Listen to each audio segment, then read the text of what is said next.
Hello, everybody, and welcome to another fantastic episode of Truth Wanted. I'm your host, as always, Objectively Dan, and joining me at a very last-minute arrangement tonight, Jen Aldrich. Hi! Hey, Jen. I love being. So those of you who follow my Twitter and other places know that Sci-Man Dan was going to be coming on today. He is still going to be coming on. We're still talking to him about getting a date for that, but he did have something come up kind of last minute. And so Jen was so gracious enough. She was supposed to come on next week, but she came in today instead and is here with me today. So this is Jen Aldrich, folks. Jen, go ahead and introduce yourself. Hi. Yeah. I'm Jen Aldrich, the last-minute workhorse for the ACA. No. Basically, right? I'm Jen Aldrich, one of the hosts of GB3, Godless Bitches 3.0 with Jenna Belk and V. LaBianca. You can find us on our channel. Yes. Somewhere. A wonderful ACA production that's filmed right here in the studio where this and Atheist Experience and all the other good stuff happens out of the ACA. So yeah, Jen has been around a little bit now. She's been hosting. She's been doing some stuff. I did a couple of shows. Yeah. So tell us about that. What have you been up to lately? Starting trouble on Twitter. What does that mean? Arguing with people on Twitter. Well, that's like 70% of atheists in general. I was never into Twitter until recently. And now I'm like, well, that's bad for your health. Why did you start? You had a streak going, right? Peer pressure. It was peer pressure? Tisk. I go on Twitter, and every time I spend more than like 30 minutes on Twitter, it's going to be a bad time. It's never a good time. You know what I mean? It's like if you start reading enough and you're looking, like somehow I always find stuff that you want to argue with. You know what I mean? And it's wonderful. There's always something to argue about. It's like I don't even engage half the time. You know, I just read the stupid things and I move on. But sometimes it's like I gotta say something. You know what I mean?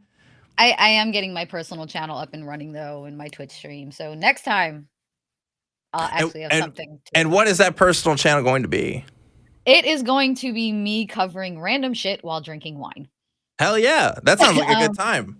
Mainly social justice issues, a couple of interviews, but instead of just interviewing people, we'll get two people together and we'll talk about what their views are so that this way you guys can get a view of some of your favorite atheists and where they stand on issues and how they feel about things instead of just getting the standard. Okay, I like that. So it's atheists that talk about other issues besides atheism. Okay. I'm trying to be the besides atheism. Yeah. All right. Interesting. But it's like atheism.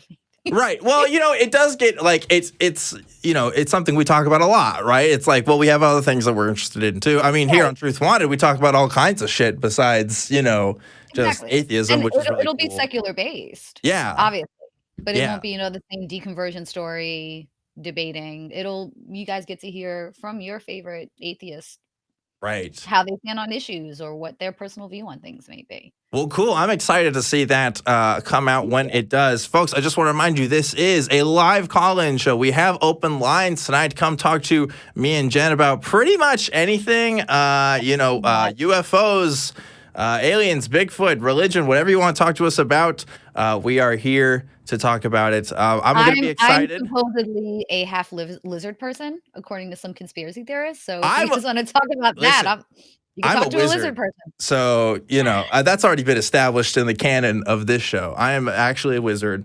Haven't gone to the Enchanted Forest in Austin yet, but we'll see when that happens. Road trip next time I'm down. Road trip. I see. That's the thing, though. I don't want to go. I don't want to find out. You know what I mean? That's a truth that I may not want. The risk versus reward there, going to an Austin forest to find some magic is, it may not be beneficial. But folks, I want to. Austin, you'll come across something. Right.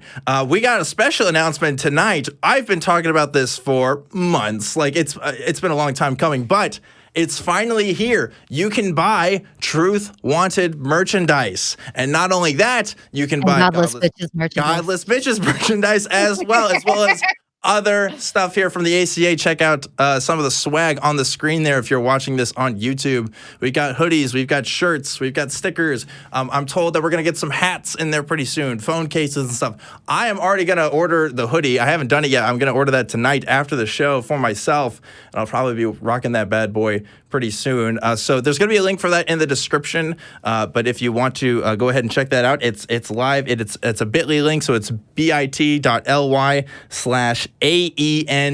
merch. That's Atheist Experience Network merch. And there's some examples there again on screen where you can get some swag from the show. It's been like something people have been messaging about for a long time. So I'm really glad we finally have an online storefront, and it looks pretty cool. Also, Jen tells me, because she's already got her shirt on, that they do shrink pretty easily. They do. So, if try to order a size up if you can, if you're gonna get one of those shirts, it sounds like. But other than that, I'm excited. We got merch. I'm still ordering those sweatpants and walking around in Tennessee with that on the side of my ass. That's an item I didn't expect that we were gonna have, but that's what I needed. You know what I mean? Like that's just a bonus for me. Well, cool. Well, again, this is Truth Wanted, folks. If you're joining us for the first time, this is a call-in show, again, where we talk to people live about whatever they want to talk about usually. But, it really relates to religion. It relates to just crazy, weird beliefs. Jen, I got a story for you that happened this week. I love your stories. And this is, okay, so some of you follow me on Twitter. I'm changing employment, I guess. I'm seeking a new career, I guess. And I was at an interview this week for a place here in Austin, and I was waiting in the lobby. And this guy is sitting next to me. I'm kind of early to the interview. I'm about 25 minutes early when I get there. So I'm sitting there in the lobby, and this guy is talking to me, and he starts going off about, I don't know, he's just asking me questions and stuff, and somehow that it turns into him talking about, like, asking me why I didn't go into the military. And he said, like, well, people who aren't in the military shouldn't have opinions about things. It was very weird, very strange. And then at some point he asks, are you a Christian? Which is never a question you want to hear in a public space, right? And let alone right before a job interview, I don't know why. I just said, no, I'm not. I should have said yes and just moved on with my day. But I said, no, I'm not. I was actually honest. I said, no, I'm not, because, I just was like, fuck it, whatever. And I kid you not, he talked to me for over 10 minutes straight about apologetics that he knew. I actually got a recording of like the last 6 minutes of it on my phone. I don't want to put it out there just yet or anything. I don't know, because it's every single Christian apologetic you've ever heard. He was telling me about how evolution doesn't work. He was telling me about how DNA is like a computer code, and like how so many scientists believe now, and just this and that, and just I just had to sit there and listen to it. He wasn't even letting me talk, really. I mean, like, not that I wanted to talk, but he just kept talking and talking and talking, and he didn't get the hint that, one, I was uncomfortable, but two, it's just like, it's the one, I'm probably the most qualified person in that whole room to actually have a conversation on that subject, right? Because we talk about this stuff so much, and I didn't want to talk to him because it wasn't like a conversation worth having. Like, I don't know if he was going to change his mind on anything, like just the way he was presenting. So it was just really annoying. And like, I've never had an experience like that. Like, obviously there's street preachers and stuff, but this was a guy just sitting next to me, just wanting to talk to me about Jesus and stuff. And it just really rubbed me the wrong way. I don't know. Have you ever had an experience like that? Somebody tried to save me in a Bed Bath & Beyond parking lot. What? Really? Wait, how does that work? What happened there? Remember back in the day when the Sinful clothing line was like really freaking popular? I fucking loved it. So I had this really pretty shirt on, and it said Sinful across it. And my son had to be maybe 6 months old. And I'm carrying him. I'm walking out to the car. And this chick just like stops me, and she asked me what church I went to. And I'm like, I don't. Yep, awkward, right? Because I have Sinful written across my chest, and there's a young soul here that needs to be saved. And she actually goes, well, what about your son? Ooh, whoa, what about your son? Right? And my ex-husband, this fucker, just took off. He just took off. The Catholic took off to leave his poor heathen wife. I shouldn't say heathen. That's, his poor atheist wife defenseless with a 6-month-old. And I'm like, well, I don't think he can really walk into a church to attend one. Yeah, well, unless he's accompanied by an Right, adult figure, and then right? she starts talking about, if I don't wanna save my soul, at least in part try to save my son's soul, and I'm like, "Look, I gotta go. I just dragged a 6-month-old for 3 hours through Bed Bath& Beyond. I gotta go." She chases my ex-husband down in the parking lot Oh my and god. goes, "Sir, sir, I noticed the crucifix on your neck. Please help me save your wife for your child's Oh sake." And I my was like, no way. Ugh. and I'm like, in another lifetime, this would have been some shit. Yeah. I also had somebody try to save me on a first date. Ooh, tell me about that. That was okay. That sounds awkward. So I waded into Tinder at one point in my life, Okay. No which was my shame. first It's my first 2020, baby. It's it's all my good. first you ever tried a Tinder in Tennessee? Have you ever No, it's that's ridiculous. never done that. So guy was a born-again Christian, he knew I was an atheist, told me forever. Uh-huh. "Oh, no, no, no, it's not a problem, it's not a problem." We go bowling, the date's going great, and we sit down at this restaurant, and I was so excited because I just wanted my baked potato soup. I just wanted my baked potato soup. And he gets really serious, and he goes, "So we need to discuss your relationship with Jesus Christ." On the first date, that's what he decides to First talk date. about. And Wow. I put my spoon down, and I was like, "Fucking discuss, go ahead." Wait, okay, so just to time out. Did you have like atheist on your Tinder bio? Like how did he know? Oh, yeah, Okay, I'm okay. an extreme because I live in a military town on top of being the quote unquote "buckle of the Bible Belt." So this is shit that I have to put out, like, "Look, before I waste anybody's time, Uh-huh. just know this is," and See, I have a podcast. I thought when I moved to Austin, I wouldn't be having conversations like that anymore. I've had more of those now living Right, here right, you would than and you ever. would think with the Yeah. military, there'd be more kind of, different points of view. No, fuck no. Yeah. Well, So, anyway. he tells me, "I really like you, but this can't go any further if I know that I won't see you in heaven after we die." I was like, "Well, this is pretty fucking morbid to talk about on a first date, but okay." I said, "Look, dude, you keep bringing up this Jesus guy. I'm just gonna find him and go home with him because clearly he's more interested in me than you are." Did you actually say I that? actually said that because I was fucking done at that point. And I said, Now I'm gonna sit here, I'm gonna finish my soup, and I'm gonna finish my burger. You're more than welcome to stay, but know that there will not be a second date." And to his credit, he fucking stayed. He Wow. fucking stayed. He stayed because I don't know, apparently Because he fucking was thirsty. that Probably. Reuben's I don't know, Right? that Reuben sandwich must have been fucking fantastic for him Maybe. to fucking sit and eat this shit. And I'm I just don't know. like, and I mean, he was a chill guy, but I remember at some point he had numerous children by numerous women, 2 of which he had when he cheated on his wife. And I'm like, "You've got a lot of fucking nerve to talk about my soul. What about the soul of your kids?" Yeah, it's interesting because, I mean, I say there, right? There's a collective of different theologies, but, a common theological understanding is, well, as long as you're right with God kind of in that moment, I guess, and especially before you die, you're good. Like, it doesn't matter the rest of it. So you could be the best person on earth. You could donate to charities and, like, Well, he used my spend your Catholicism time. against me Yeah. because he was Christian and I'm a former Catholic, and we can go sit in a box, do this, eat, can Yeah. figuratively cannibalize somebody, and we're good. Yeah. And he's Except like, discuss the "Well, Bible, right? I confessed my sins to God," and I'm like, "You're a fucking Christian. You don't do this shit. What the fuck are you talking about? Like, do we have to sit here and really fucking discuss this? And do I have to teach you about your fucking Christianity? That's No." That's another thing too, because especially if you're post-Christian, kind of like we are, like usually that conversation happens a totally different way than what people think, because we just I know myself, I just know so much about these kinds of religions. I've had so many conversations, and it's like, it's awkward when you feel like you know more than the other person about their own thing that they're talking about. You know what I mean? And that's not to say that that's always true in every single circumstance, but it feels No. like that a lot of times. Like it really does.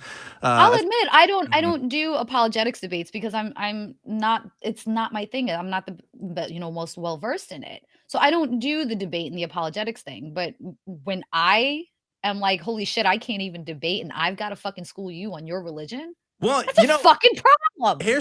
that's the thing though, Jen. Most Christians don't do the apologetics thing either, right? if you ask the average Christian in this country what apologetics is, I guarantee you They don't know. Most of them won't even know, right? Like it really is a more modern invention than what people kind of make it out to be. Now, that's not to say that the defense of Christianity and apologetics itself isn't ancient. It is. It goes back to as far back as, when Christianity was first started. But Yeah. as the current apologetics that we see today, a lot of that developed in the 20th century and a bit earlier. Like it's some stuff that you can point back to specific philosophers and people in the 19th and 18th. But point is, like, it's a lot of what we are talking about. I mean, talking about like DNA, for example, like people didn't know what DNA was before, like, what was it, the 1950s, right? It was the whole 50s. It's starting to get more into law enforcement and everything in the 70s. These kinds of specific arguments that people are talking about when it comes to biology and when it comes to things that we observe about the universe and things like that. Like, this is all a more modern conception of these ideas. And so I guess a lot of people just haven't been exposed to that. I know I certainly wasn't. I don't think I really got a... I got some apologetics when I was in the youth group, but I didn't really get to know a lot of it until I was in college. And by the time I was hearing a lot of that stuff, I was like, well, why isn't every Christian talking about this stuff if we supposedly have these arguments and stuff? And then I realized, because a lot of these arguments aren't super great if you kind of sit down and look at them. No, they're not sound. And I grew up with a weird kind of a Catholic apologetic who blended science and religion. Like, he explained to me, I had asked, because he actually works at the Archdiocese in New York City now. And I had asked when I was kind of going through my journey, how do we explain evolution and soil deposits and what we're finding up against the Bible? And he actually told me, well, the Bible is the human story. Of course. And, with the dinosaurs and, prehistoric eras, that was the earth made for them. But this was God making the earth for humans. And the Bible is the human story as told by God. Okay, what about like Neanderthals? What about like Australopithecus afarensis? Like Homo erectus? Like, what about, like... I don't know. That's where my fucking brain melted to. Yeah, it's like there's and plus, like, the Bible only contains like 1,000, 2,000 at most years of history within it. Like, humans have been around for a longer time before the Bible events we're talking about. He will actually admit that we probably got the story wrong, and it wasn't the Mideast. It actually takes place in Africa, because you know how we have the quote unquote mitochondrial Eve and human Adam. He'll actually say that we got the location wrong as modern humans. You're talking about like the garden of Yes, and because the earth, global warming and whatever he wants to pull out of his fucking ass at this point in time, that because of this Africa was actually more climate similar to the Middle East, and they're actually telling the story in Africa. And I'm just like, how the fuck did I come from these people? So I'm like, right. do we I know we look alike, but do we fucking share DNA? What the fuck? Like, which part of the Bible were the giants, the Nephilim at? Like, what part of the country was that at? You know what I mean? Like, I don't know. You can break that apart. Well, I'm 4'10", and most of my family is short, so maybe this was just my family retelling of tall people. Maybe. I don't know. But it's weird how we approach it now, again, like just as kind of post-Christians, like we're not Christians anymore, but we know enough about it because, I don't know, we did the work. And like, that's kind of the problem, right? It's like, there are people who are Christians who study these apologetics and really get into it. But a lot of them, when they get to that point where they study it a lot, they become atheists. They do. Like I always make the joke, which really pisses off my family. They're like, they'll argue the Bible with me, and I just sit there. I'm like, yeah. Well, what do you mean? And I'm like, they're like, how do you know more about this than we do? And I'm like, because I studied the Bible, and that's how I became an atheist. Yeah, that's the other thing, too, because when Christians talk to me and they find out I'm an atheist, they just assume I know nothing about Christianity. It's like, I live in the United States. Like, most of us, even if we didn't grow up in churches, I mean, we know who at least Jesus was. They might say, did you really know Jesus? And there's that kind of stuff. But the point is, my date really wanted me to know Jesus. I know that much. Well, it's just, it's a lot more common in this country than what people make it out to be. It's not some secret, Christianity is not like this hidden thing anymore. But anyway, I do want to get to some callers here tonight who are waiting on the line. Yes. Again, we still have some open lines if you want, guys Dan want to and I call could sit and in. talk this whole fucking It's show. true. We totally could. You We ready totally- to get to some folks here? All right, let's do it. Let's go to Matt in Maryland. You are first tonight. Hey, Matt, how's it going? Hello, Matt. Can you hear us? You are on the air. Hey, yeah. Hey, Dan. Sorry, I had you on mute. That's okay. How's it going, Matt? Hey, Matt. Going good, dude. Great to talk to you again. Abs- And sorry, who's the co-host again? This is Jen Aldrich from several ACA productions, notably Godless Bitches. Oh, Godless Bitches. Yeah. Oh, somebody knows who I am. That's awesome. Thank you. Jen Aldrich. Great to talk to you as well. So, Matt, what did you want to talk to us about tonight? So my topic was the validity of the left-right spectrum. Okay. Like the political spectrum. Political spectrum. All right. Okay. Tell me more about that. Well, so my opinion on it is kind of that it seems like these are just labels that are kind of, applied post hoc to ideas. Like, I don't know. I just feel like, I feel like it's not really super valid. I feel like they're just labels that get applied to ideas that happen to coexist, or not coexist, but exist in, sort of quote, quote, conservative or liberal, groups. Well, I think, it's interesting. I think it can be useful, and at the same time, I think you're right. I think there are some problems with it that are kind of arbitrary. Like as someone who identifies as kind of more left-leaning, right? My beliefs, if you were to call me a liberal, right, then my kind of political ideas are going to be clustered in kind of a similar category. I'm probably going to feel the same way about abortion as I am about, gay marriage as another liberal is going to, right? Like usually they're going to feel the same way about some stuff. And you could say the same thing for some people on the right. Now, of course, it is arbitrary in the sense that what people who would self-describe themselves as the right or left are talking about today in 2020 was not the case, like 50 years ago or even before that. And even then we had, there used to be a time where we had completely different political parties in this country that had totally different issues on the mind. So yeah, it is a changing thing. And like we can kind of get stuck in sticking to the labels without realizing that, hey, like we're more than just labels as people, right? We're actually more complicated. And somebody on the right could have like a very left-leaning view about one thing, and of course it's uncommon, but it's not, well, it's even not uncommon. Honestly, I think if you actually sat down and talked with most people in this country, they probably have a mix of a lot of different ideas. I agree. It's not as cut and dry as a lot of people think it is. But what do you think about this, Jen? I think it's human nature to kind of group into left, right, or whatever. Yes, we're going to have people that have similar views, but it's human nature to kind of want to be a part of a tribe. Yeah. So you're going to go to people who you have more similar things with just on the basis of kind of survival. You stick to what's familiar with you, and this way you kind of know what you can trust. Yes, the labels are applied. And like Dan said, everyone falls in between somewhere. Some people are ridiculously crazy left. Some people are ridiculously crazy right. But the majority of us fall in the middle somewhere. They are arbitrary, but it's more of a human condition to label left or right, more so than this is how we're going to stack the deck against politics. I do think that it may have been used to their advantage. Well, the left versus the right. But I think it was ultimately human nature and human condition to group ourselves into one or the other.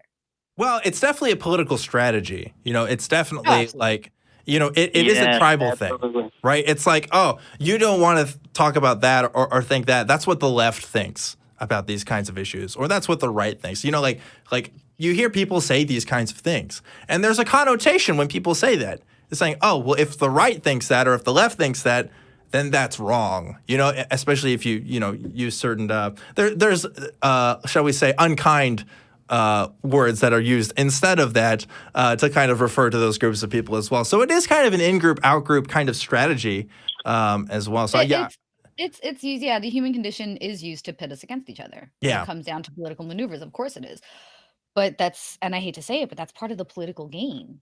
You have to you got to figure out who your audience is too. And especially recently, what a better way to get people talking than to incite them. Yeah, actually, that's a great point because it's like, well, if I am a Democratic candidate for president or something, and I want to be able to, make sure that people who are more interested in what I have to say are interested, I'm going to target those people in some way. I'm going to figure out, okay, what do people who believe like this tend to do, or what forms of communication do they tend to listen to most, and I might strategize my messaging towards those mediums. That's definitely an element to it too.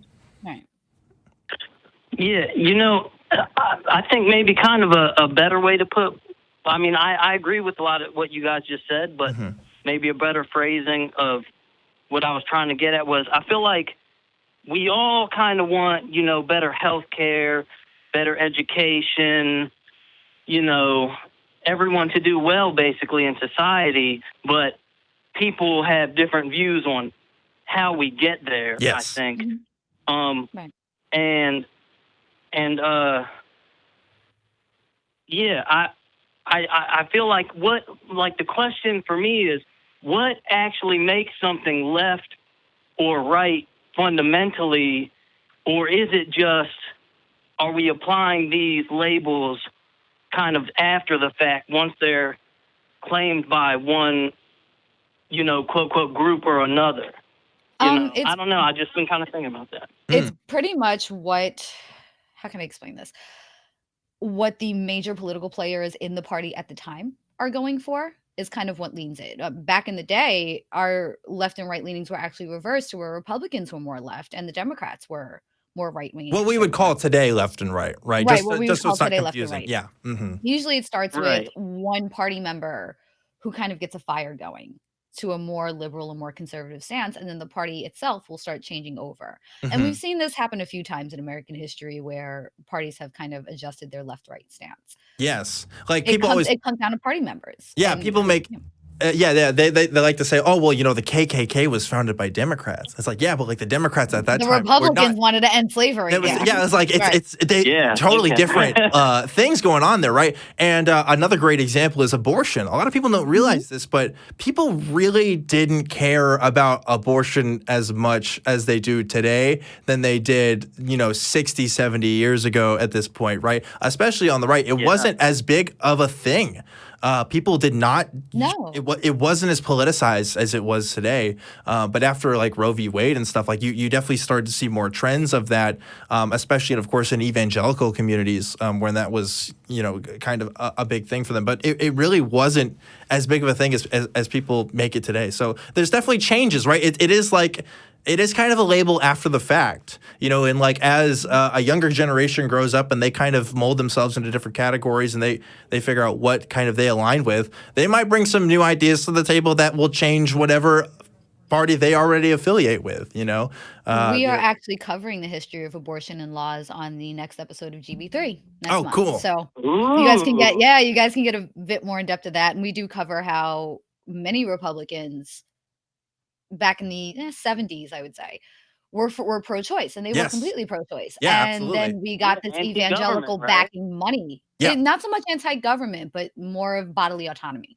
And once they started getting this evangelical backing, was Ronald Reagan, George Bush Sr., both flip stances. They were both pro-choice. In fact, Ronald Reagan was one of the first people to enact much less strict abortion laws in the country for California, and then flipped his stance. So money talks. Yeah, it's true. That's part of it too. I think he was also actually a little bit for gun control too in the beginning there with them. Black Panthers showed up at some office brandishing weapons or something like that. Yeah. I believe there was a legacy of him where he pulled back on his gun control stance, and then somebody tried to kill him, and it was kind of like a laughing stock, like, oh, so what do you think about those gun control laws now? I think our current president was also a bit more pro-choice before he was in office as Okay, well. so I think there's some evidence of that too. He was. I'm from New York City. I grew up in a Trump-dominated era for 20 some odd years. He was such a Democrat. He was so pro-choice, and he was anti-union, but Yeah. not all of us can be completely on the left. And he got all of a sudden he got Mike Pence behind him. He got the evangelical, and his it changed. And I am full for people changing their stances. I've had many views of my own that I've changed to another stance. It's the party members. It's, political parties will kind of flip back and forth. Republican Party has now gotten way conservative to where the Democratic Party is way liberal, and the libertarians kind of are often doing their own thing right now. Yeah, so these labels are kind of a little arbitrary in some sense, like they don't mean the same thing in all points in time, right? So that they're going to mean different things. They're going to describe different political ideologies depending on what year you're talking about, liberals versus Republicans, right? So right. And you have to remember too, at one point in time, liberal meant you supported supported desegregating schools. That was liberal.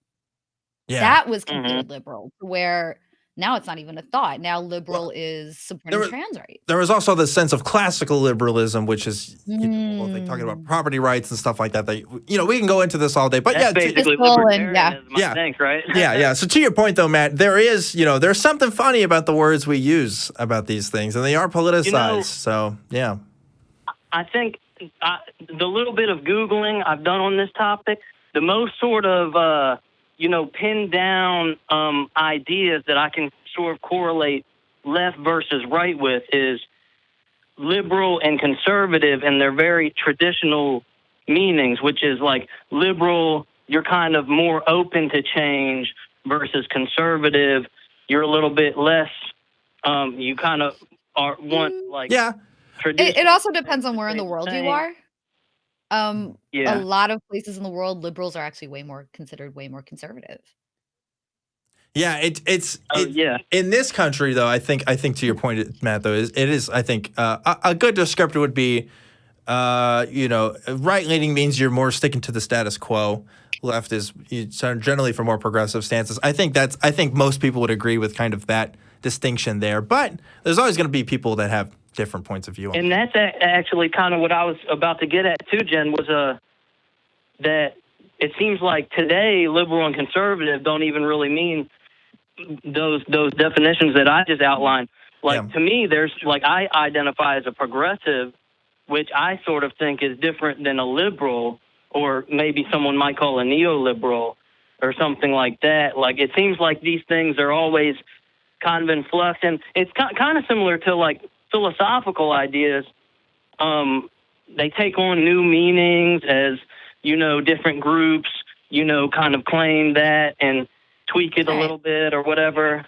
It definitely goes more with the social kind of status quo of what's being set and what the issues are at the time. Absolutely, I would agree. And that speaks to the age that we live in now too, Matt. I think because we have the internet, because we have such a rich access to resources and such a wealth of information, people can find these other kind of ideas and figure out what their identities are and kind of construct, their identities based on what they find, right? So I think we're probably seeing that more. Obviously, that's always been a thing, right? But now, I can sit here in Texas and listen to somebody from, I don't know, New York say something really cool, and I can vibe with that, and that's because that's the result of globalization and stuff. We're getting all these different things surging, and that'll probably develop into our politics someday. I don't know. We're just now having an independent party candidate really be taken seriously. And all these other things that are kind of happening, because that hasn't been a thing for a long time. Also remember too that with this flood of information, we're now coming into the age of what I call hype media, because your story has to grab attention somehow. So I tend to keep that in mind a lot when I do see something, especially inciting or something that'll piss me off, and I have to take a double look and say, is this hype media? Yeah, don't get all of your political information from memes, folks. Vet your memes. But there's also what I call outrage flooding. There's outrage flooding, which I've seen geared more towards the liberal left group, to where conservatives will kind of dream up this ridiculous hype thing that conservatives are arguing about. It's no, we're not arguing about this. This isn't an issue. Why? Yeah, there's definitely false narratives and stuff that go around with this. But anyway, I do want to kind of wrap up this call here in just a sec. But Matt, thanks again for calling in to talk about this, because it is interesting the kind of labels we use about this stuff. It's not something I wish people kind of explored that more. I think there's a lot of people in this country who really just grow up and say, oh, I'm a conservative or I'm a liberal, and they don't even really know what that means. They kind of just, everybody in their group just kind of identify with that, so they just kind of took it on too. So it's good to kind of examine. Politics is a lot like religion, to where it's, your parents were this way, and then they taught you this way, and yeah, I'd rather somebody believe and say what they are because they've looked into the issues themselves and they figured that out, rather than just say, oh, because I know this person and I just like them and I want to be like them. I don't know, like you know how people can kind of get these identities. But again, exactly. Perhaps another interesting conversation for another time is absolutely. Sort of how religion influences politics and things like that. But you guys, I'm going to get some of that merch, Dan. I don't know if you remember when I emailed about the Truth Wanted mug. That's right. The mug's on there, brother. Go and get it. Thanks again, Matt, for calling in. Thank you, Matt, for calling. Yeah, appreciate you, bud. And yeah, please, folks. I could do whole episodes on those topics. Look at that beautiful merchandise right there. I'm excited. You have a hoodie. I'm jealous that you have a hoodie. I'm going to rock that hoodie. It's going to be so jealous. Fresh. I hope it fits me. That's all I'm saying. I have a gigantic frame, and I don't know. Sometimes I'm jealous. If I can't try it on, it does make me nervous, ordering clothes off the internet. But we'll see how that goes. But yeah. Oh my God, I'm such an introvert at this point. Like, that's the only way I go shop anymore. I'm like 2-day shipping. Click. Okay. Yes. It's just the size thing for me. It's like I can't. Things just don't fit. I'll have to get larges are fine, but I have to get extra larges because it doesn't go down all the way. And it's just I'm in your camp on the opposite end. You're super tall. I'm super short. Yeah. So anything I buy, I have to make sure I have the seamstress on hold, because my pants are 8 inches past where they should be. My shirts are down to my knees, and I'm like, wait, this was supposed to be a crop top. What happened? Okay, this has nothing to do with this show. I need to tell this story real quick. I went to a big and tall store about a month ago. I was trying to get a suit. I never got a suit before, first time trying to get stuff, and I go into this big and tall store, and they don't have my size in jackets. They said, well, we kind of, it's around that, but it's more for bigger people. It's not really kind of for your frame. It's y'all at the big and tall store. You're supposed to serve my niche market. You don't have my thing. It's very frustrating. This happens. My brother is an inch or two taller than you. But he is rail thin. We worried about him for the longest time. And he's I try to go to these big and tall stores, and everything in my height is for people that are twice the size of me. Right. I don't know what to do. It's a problem.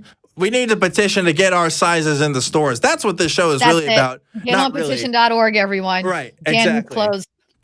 Let's go ahead and go to our next caller here. I want to get to Ian calling from Alabama. Hey, Ian, you are live on Truth Wanted. What's up? Oh my God, I was not prepared. Okay. Oh, well, here you are. Okay, I'm not either. Surprise. Don't worry, I'm not either. I do. Sometimes I need to give more of a prompt for the callers, because I'll just tap you in right here, and they're waiting on the line just to get the call in. So, Ian, what's up? How's it going? So, today the topic I've got is out there. Kind of crazy. I love out there. Let's do it. I'm into it already. Okay. You had me on out there. That's it. Yep. You got me sold. You got my attention. We've heard it over and over again. People call in and say, we are the universe. And I think people get bored of it. But me growing up as Jehovah's Witness, I grew up believing that humans are separate from everything else. Mm-hmm. We're created by God. He's our creator. But recently, after I got out of that, which is, I feel like a cult, but after I got out of that, I became an atheist, and recently now, in the past few years, I've dived into Eastern philosophy, Hinduism, things like that. And I'm more satisfied with believing that we're all more similar, and without our ego, we're essentially the same entity. Okay. What do you mean by the same entity? So the consciousness that we share is equal. Do you think we all share the same consciousness? Well, how could in my opinion now, I view it as how could we not share the same consciousness?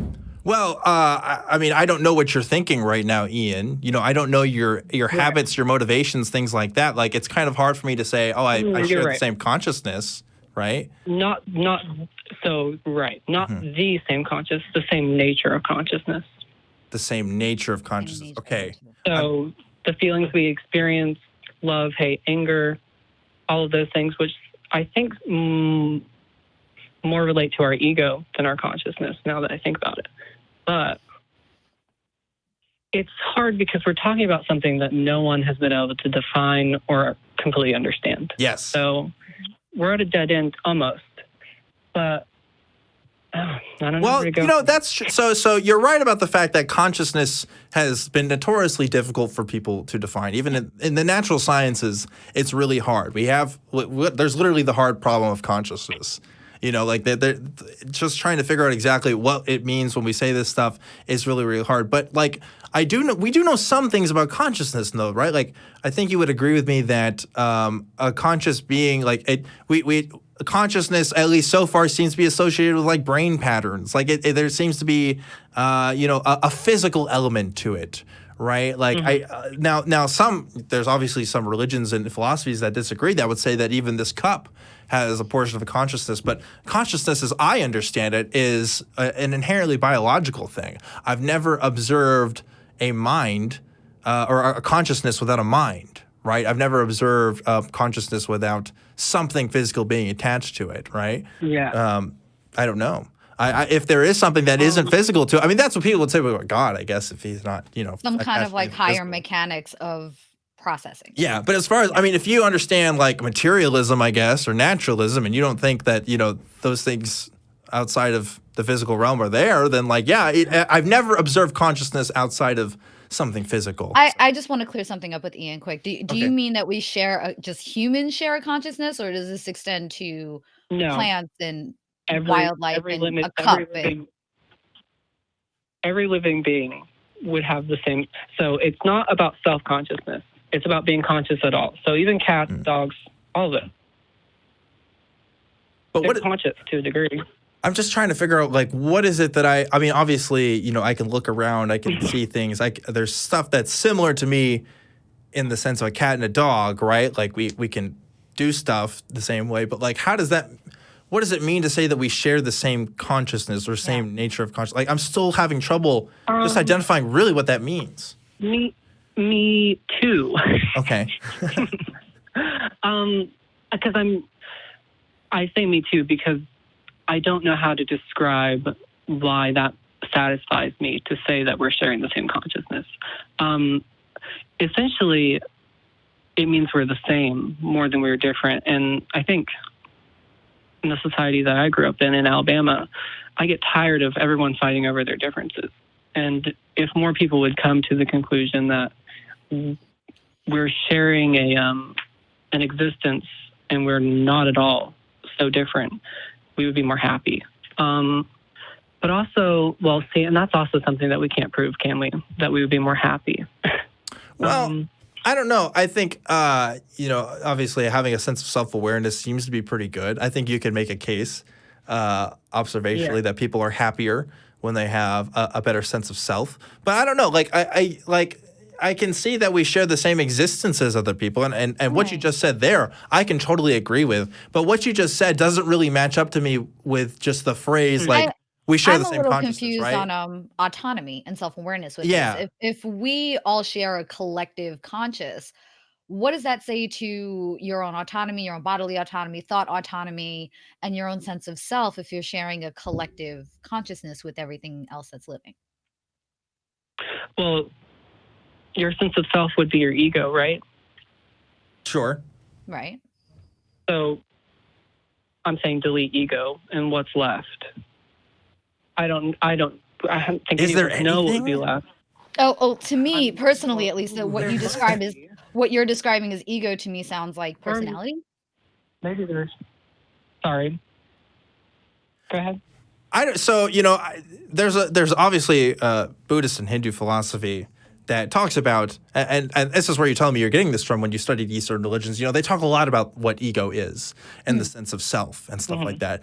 And there is this persistent idea that we can actually get rid of our ego, or at least, minimize our ego to where it doesn't affect our lives in such harmful ways, right? We're trying to eliminate our desires that are essentially from our ego. That's a pretty consistent theme in a lot of Eastern religions. But I'll tell you this though, Ian. Just to give you my point of view, like for me, it doesn't make sense for me to say that we could even get rid of the ego completely. Like I'm not even sure that's a thing. No, I feel the same. Yeah. So like, if we can't get rid of that, then how can we say that we all have the same consciousness? Because it seems like our ego is kind of always going to be there. Because even having some level of consciousness is having a level of self-awareness. Yeah. Well, Ian, if you could say that again.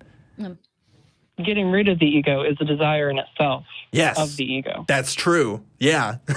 Totally. But my question is, if ego equates self-consciousness, then what happens to that consciousness of self once you delete the ego? Yes, that's what I'm thinking too.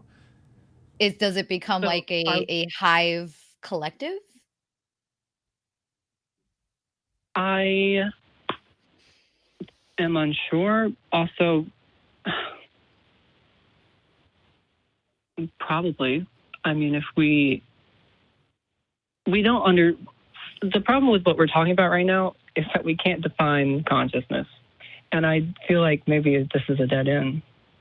Maybe. I just think that, our consciousness is inherently tied with an ego, at least for humans. And so to say that, if we eliminate our ego, then we'd all share the same consciousness, it's like you can't separate it. Like that's I think kind of what we're getting at, Jen and I at least. Yeah, and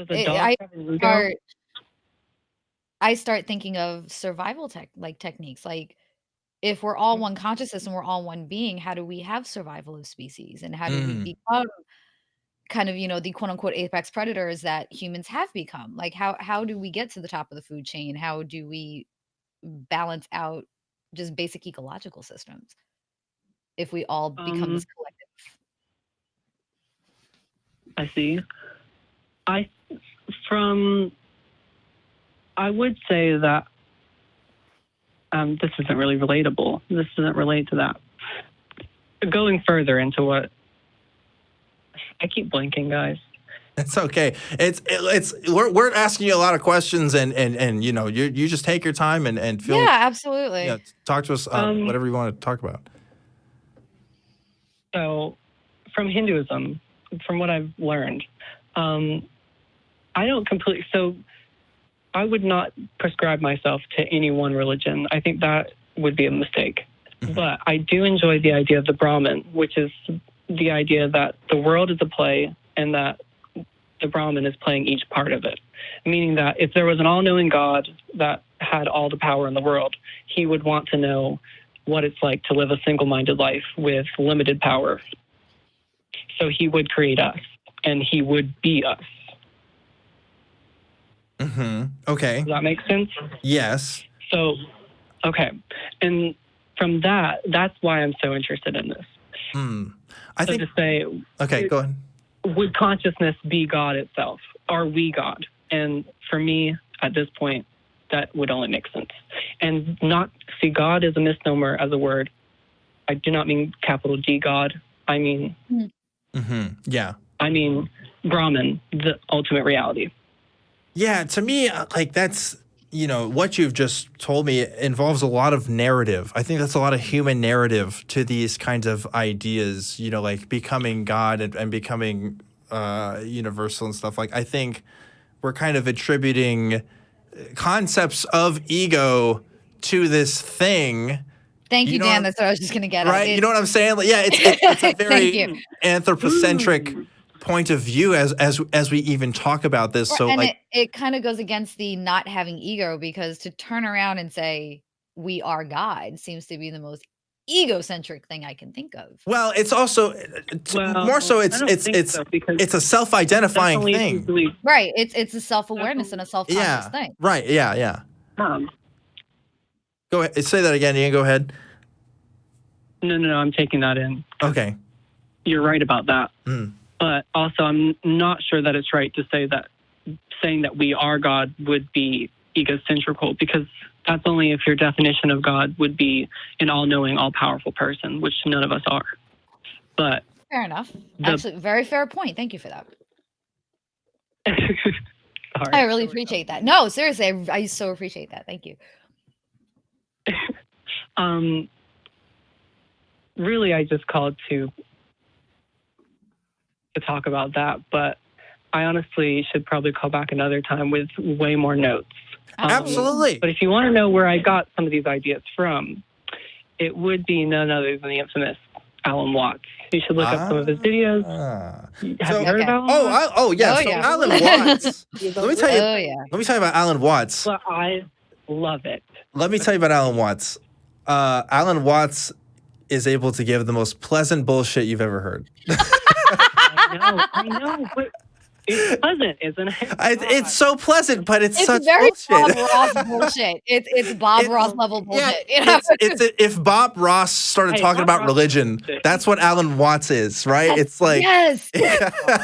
But we love Bob Ross, and I think we should also love Alan Watts. So, you know what I think is compelling about Alan Watts is he is able to give narratives and is able to give structure in a world. We increasingly find ourselves in a postmodern society. A lot of people don't actually know what that means. What it means for me, and what it means for other people who are interested in this, is we are losing a sense of identity and purpose that we didn't have before, that previous people did. If I was a Christian, I would have a sense of identity and purpose. It would be to serve God. I don't have that anymore, right? And so we're left to kind of find our own structure, our own understanding of how we should know truth, how we should live our lives. And Alan Watts is able to give that by combining a lot of syncretic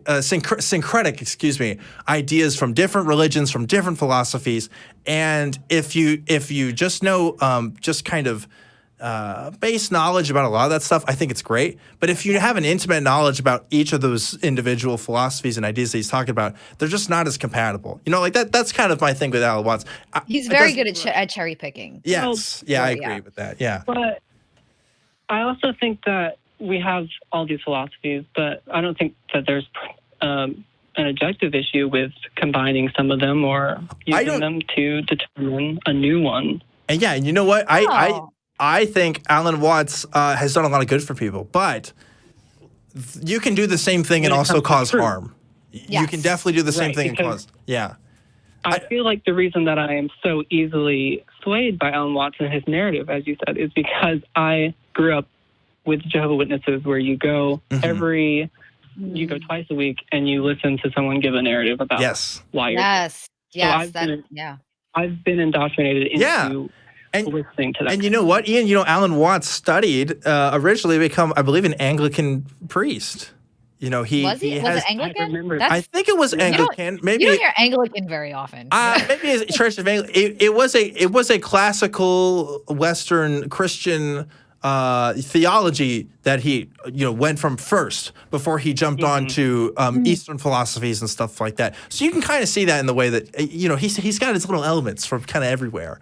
Yeah. And so maybe that's why we find it, because I find it appealing too, right? I grew up in church. I grew up listening to somebody tell me stuff every week, and Alan Watts fits that.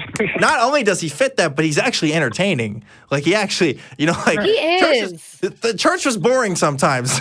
Alan Watts is almost never boring. He just goes on so many tangents and just but I was Catholic. Don't tell me about church being boring sometimes. Oh well, that's okay. I remember. I'm so old. I remember masses in Latin. Jeez, yeah. Oh, that's God. A thing. But anyway, Ian, I do want to get to our other callers here. But thanks so much for talking about this. Thanks for calling in.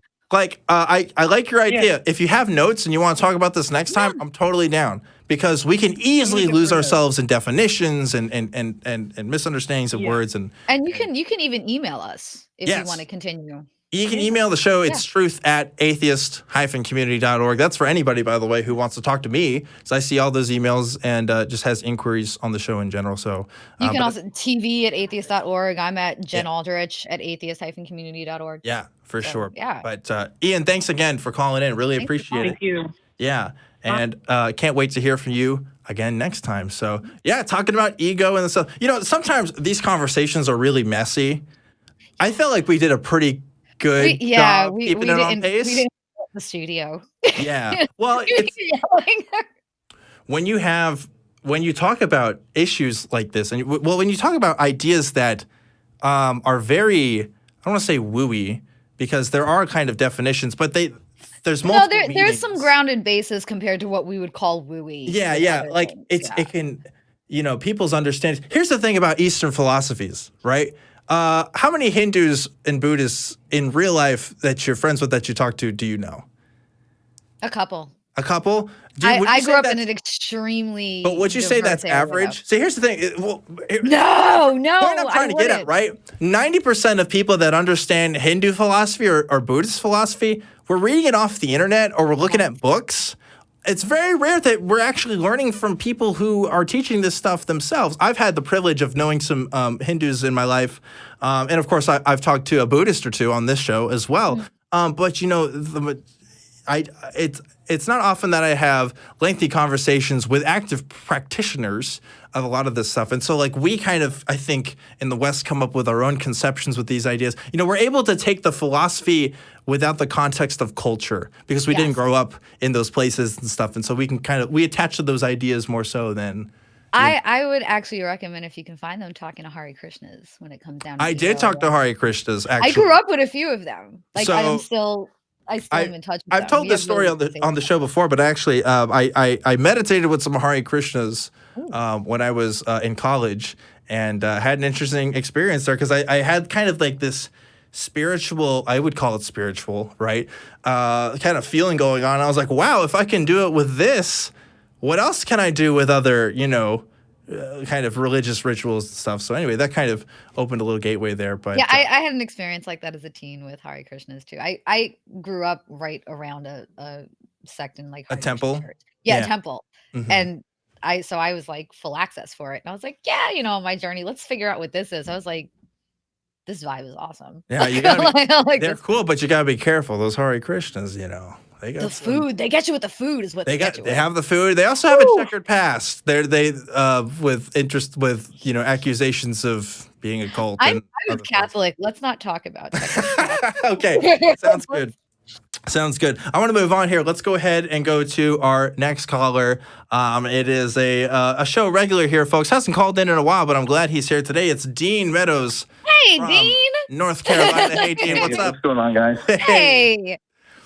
What have you come to talk to us about today, Dean? So I have a question, and this is something that I'm studying now, and I want the other side's opinion, so to speak. Context. What do you mean by other side, Dean? For those who don't know who you are. Stop picking fights with Dean. He's such a nice guy. I'm a theist, so you're not just a theist. You're a classically trained apologist at this point now. Yes, he is. Yeah. Don't do that to me. Okay, what I always pick on Dean, but he's a great friend, and I always appreciate his company. But Dean, go ahead and tell us what you want to bring to the table. So, one of the things that I find interesting is the non-theist states. Some people do. They say, well, I guess if you're an atheist, you would believe that there's nothing supernatural. So when you come to things like... That's not inherently true to the definition of atheism, but I know what you mean, so I'm going to let you... Yeah. So my question is, from a materialistic standpoint, and I don't know if either one of you would classify yourselves as materialist, how do you navigate something like what you were just talking about earlier with the guest, consciousness,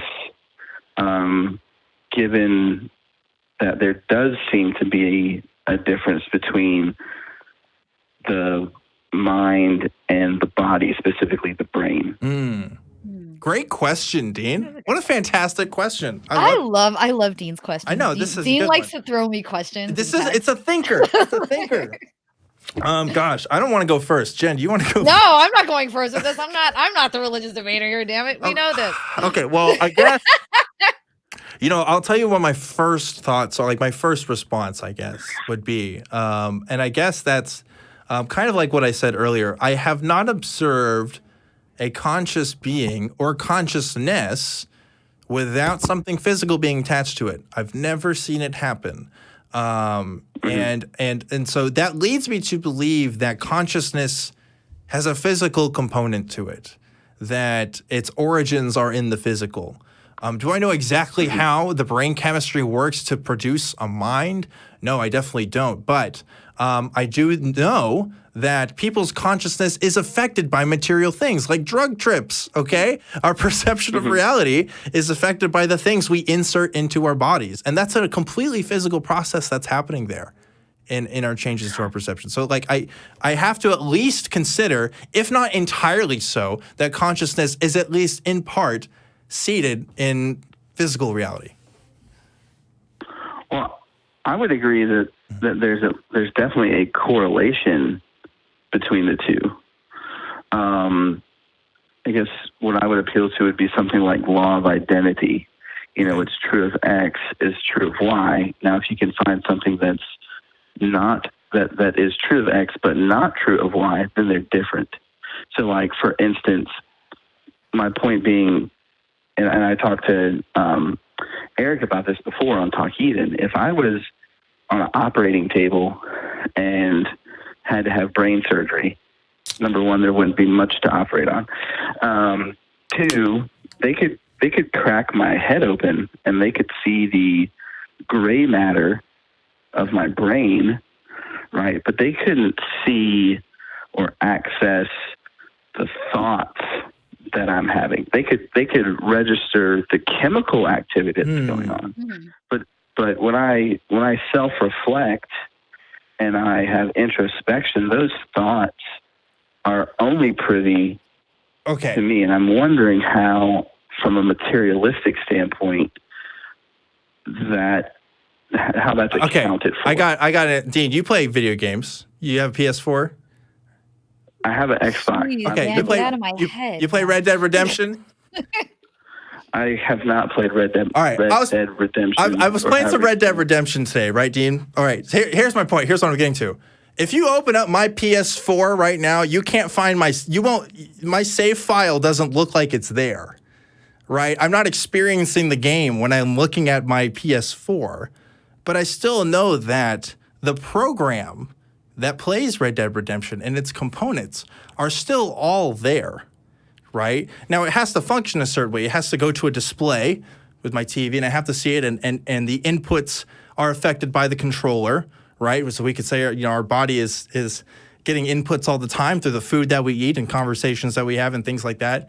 And yeah, I agree. Like if you open up the PS4, it doesn't all look like it's there, and if you take certain parts out, the game is not going to work properly or whatever. But like, there's nothing there that believes me to say that Red Dead Redemption just like isn't real or isn't like there in some way. And much like the brain, if we took apart the PS4, very much like a computer hard drive, we won't see a lot of the time we won't see like the actual context of the game, but we'll receive data. Yeah. Which is exactly what we're seeing when we do go through the MRI and the CT scans when it comes down to the thought process. Yeah. What do you think about that, Dean? So walk me through again. So you're saying, in your PS2 or PS4, I'm old. I actually have one of those, Dean. Don't worry. I'm there with you. Awesome. I actually got a stored Super Nintendo up in the attic. Of course you do. I believe that. Anyway. So walk me through the illustration again. So in the PS4, there's the housing group, I guess you could say, of parts, right? Is that what you're saying? Well, and then there's go ahead. And then there's a display that you have to go to. Well, I'm saying if you open up my PS4, you're not going to experience Red Dead Redemption. If you open up my body, you're not going to experience consciousness. Right. But when the PS4 is working, when all the parts are doing its thing, then you're going to experience Red Dead Redemption. And it's going to be awesome because it's Red Dead Redemption. But, like, that's kind of the point I'm making, right? Like, it has to function in a certain way. If you're taking things apart, like, yeah, you're not going to see Red Dead Redemption in all of its glorious 4K glory and awesome cowboy, Are you being paid for the sponsorship? No. Look, here's the thing. I got so much shit because I made fun of people who played D&D last week. So here's me nerding out on this thing today. This is my redemption. Yeah, I heard a groan. I heard a groan in the audience. I guess that was pretty funny. So I guess my only other question would be, so we know though that Red Dead Redemption might not be in your specific PS4, but we do know, and I might be dating myself here, we do know that it is stored somewhere either on a disc that's physical that I can access, or some type of platform that is ultimately physical. So it's Some not kind the of hard same drive or as something, right? And that's it's what I not was the same referencing as earlier. my We can pull the hard drive out and we can access certain parts of the data, but we might not be able to completely reanimate the game or hit and so something that would and be then my question. the picture would come up. And to me, that's how I kind of look at brain function. Is we can see the neurological data, we can see the certain parts of the brain that light up during the CT scans and everything else. Yeah, but we can't pull the picture out. Yep. From just the brain. Yeah, so I'm with you on the brain data. I guess my question is, how does the materialist account for something like the aboutness of my thoughts, or the fact that my mind doesn't have a spatial a spatial extension or a physical dimension to that? Because it seems to me on the materialist side of the house that where I think materialism gets itself into a difficult spot, maybe not, maybe it can overcome it, but it seems to me it gets to itself a difficult spot when it says that everything that is observed and everything is simply the product of, and this is just a general definition, matter in motion or matter in movement. Sure. So it seems to me that it would have to account for something like the aboutness of thought, account for the mind not being spatially extended or having a physical location. And it seems to me that's a difficult Red Dead obstacle to overcome. Going back to this is a really good Hold metaphor. on, let me touch on that materialism thing.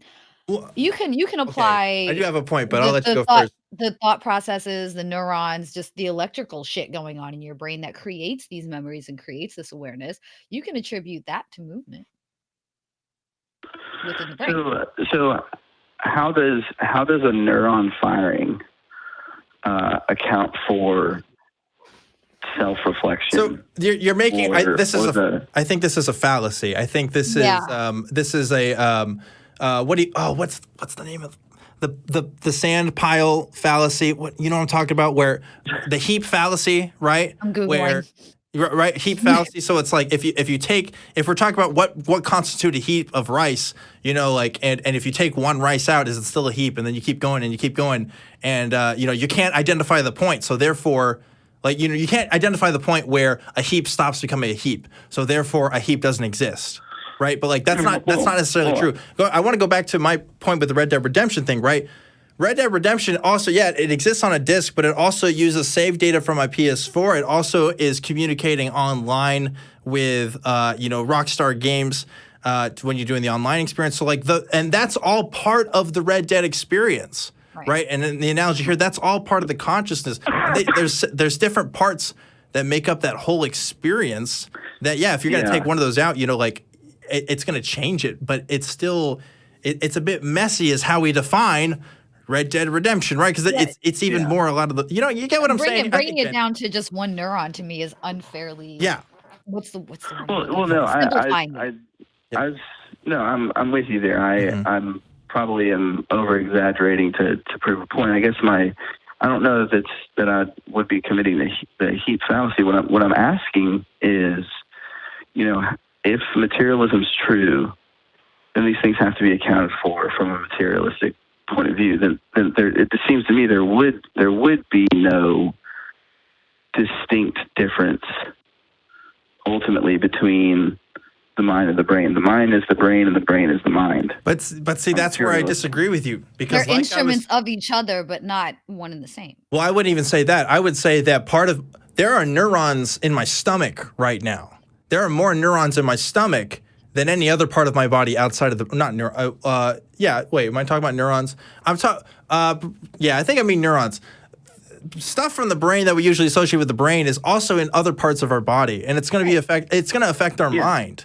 You know, like our mind is definitely more than just our brains.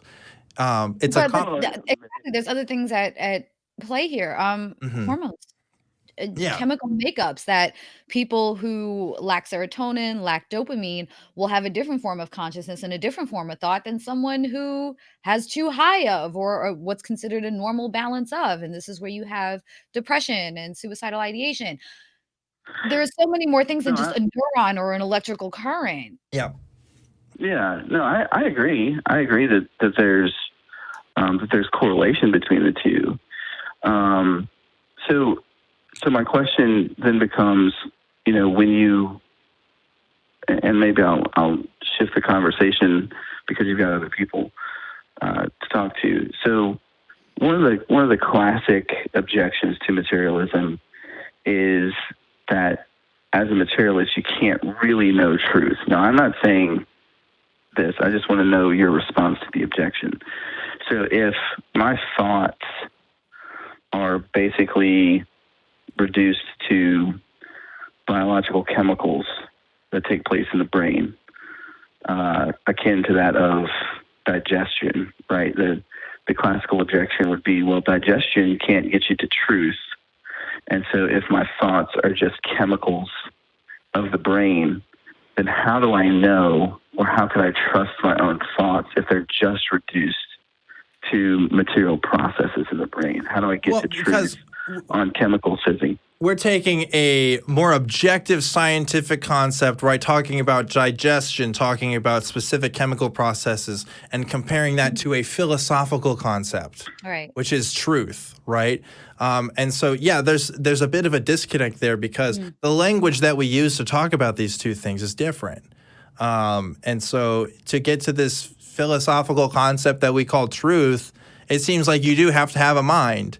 And how we define a mind is, you know, by this physical stuff. It's by experiences that our bodies are going through and what our bodies are learning. Like there's nothing in the zeros and ones of I'm gonna milk this metaphor until it's done. In Red Dead Redemption, right? That makes dead it, horse. Listen, horse. There's a lot of horses in Red Dead Redemption too, but that's why I said the poor dead horse. Right. There's nothing in those zeros and ones that says specifically to me, wow, that's a beautiful looking game right there.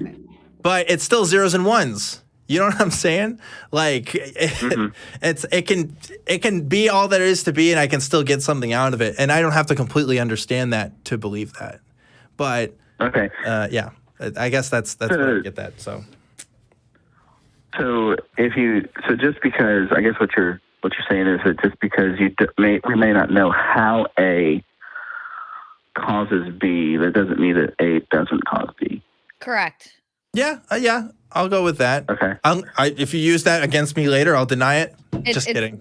I'm not gonna go to that end. I'll go to we don't know if A causes B, so let's try to figure out if A causes B. Well, there's a lot of gotcha. It's probably more than just A that causes B, but right. But that's always been my line of thinking of. Well, it could, so let's figure it out. For the audience. I'm simplifying it for me and people that might be listening. Yeah. But that's really all I got, guys. And I appreciate the conversation. Thank you for calling, Dean. I love talking. Dan, it's great. Dan, it's great to have you back on the air finally. I know. Finally, back on the air promoting Red Dead Redemption. If they sell like X amount of units after the show, you should get a royalty check. And if you get sued, listen, Rockstar doesn't need my promotion for that game. All right, I think they got enough. Yeah. Real quick, last question. It has nothing to do with what we talked about. Are you guys going to be at Faithless Forum? Yep. Probably speaking this year. At least that's what I've been told. They haven't exactly figured out what they want me to talk about, but they said they want me to speak. So yeah, I'll be there. Are you going to be there, Dean? Are you coming? I'm talking to Holy Kool-Aid to see if I can get into the building. He said so far it seems like I'll be able to go if I don't cause a ruckus, which, you know me, I love to cause a ruckus. If we can let Ocean into the building, I'm sure we can let you. I'm going to be around. There's going to be plenty of ruckus to be had. No one else is going to get to have any more ruckus but me. That's true. No, if they'll let me in, I'll be there. So, well, cool. Awesome. All right, Dean. Thanks again for calling in. You take care. Yeah, thanks for Dean. talking. And I'd love to hear from you again soon. That was a interesting conversation. I love Dean. Productive conversation. Dean gets my brain going at like 8 in the morning sometimes. It's just good.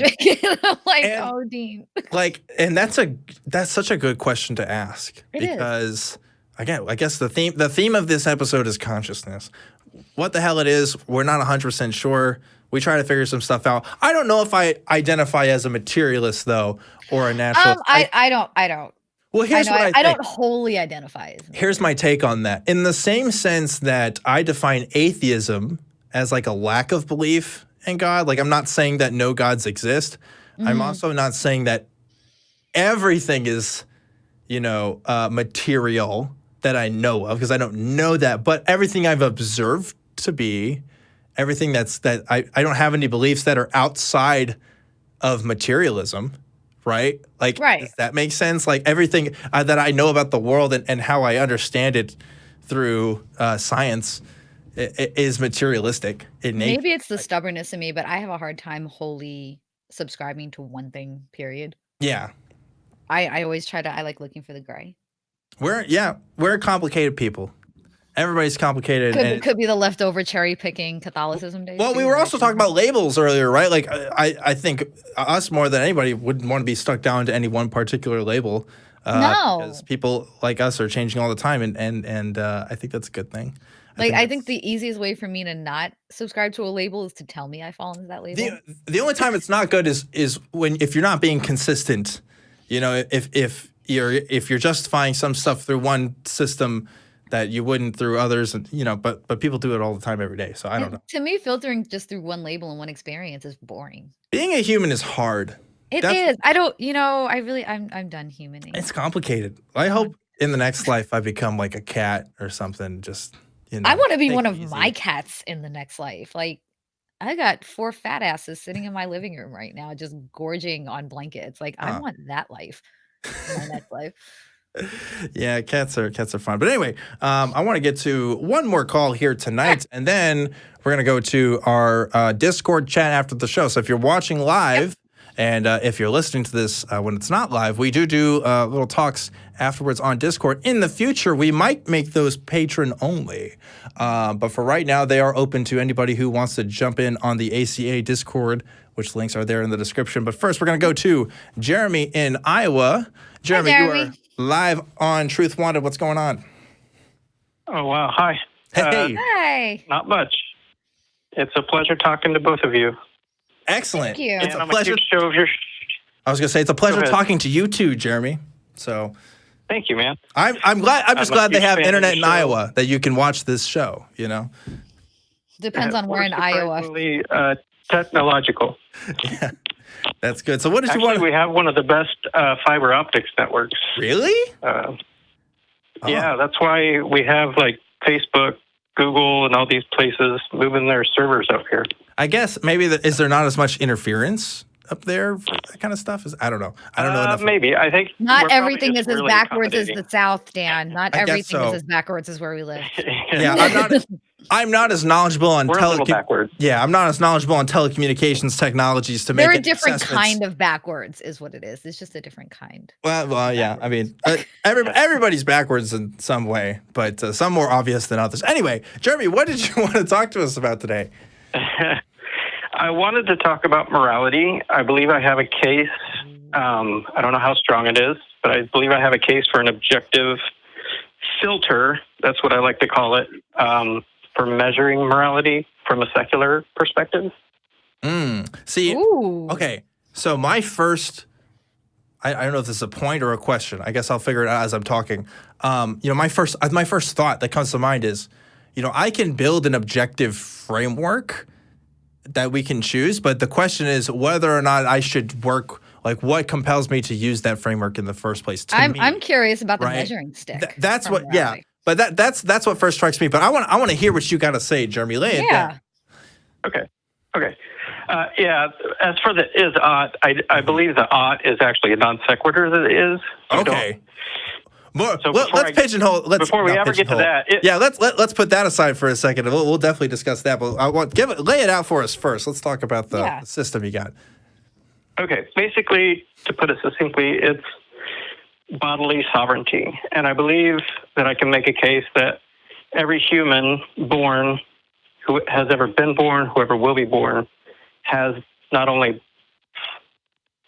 bodily sovereignty, but they have the right to bodily sovereignty. And I believe that all human rights, real human rights, not just liberties, are born from that right. So with bodily sovereignty, you have the right not to be a slave, the right not to be murdered, the right, to control your destiny. Basically, you have bodily autonomy is driven from that. I'm kind of on the same page with you here.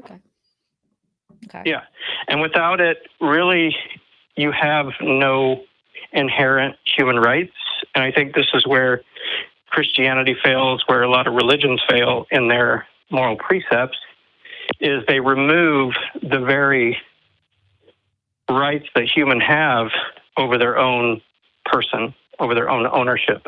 I have a question, though, real quick. I have questions, too. Yeah. But you go first, Jen. So what if a person doesn't want bodily autonomy? Does that take away their right to have basic human rights applied to them?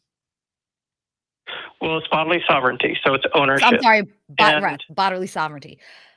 Does that take away their right to have basic human rights applied to them? It doesn't take away the rights, but I don't believe that it's a violation of their sovereignty, so I wouldn't call it immoral, per se, because it's their ownership. So if I own a barbell set and I sell it, it's my right as the owner to sell it, right? I mean, according to our laws. Yeah. I'm not saying that's the basic human freedom, but so if you have self-ownership and you decide to give up that self-ownership, I'm not sure how that works. I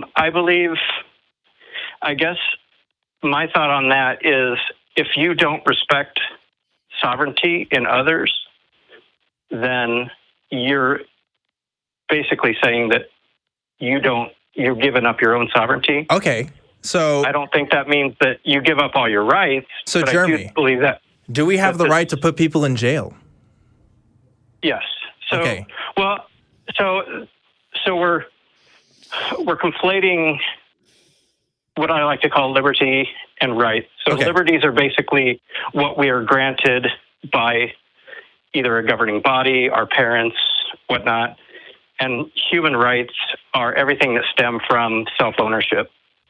So when you're talking about societies and what societies have the right to do, you're talking about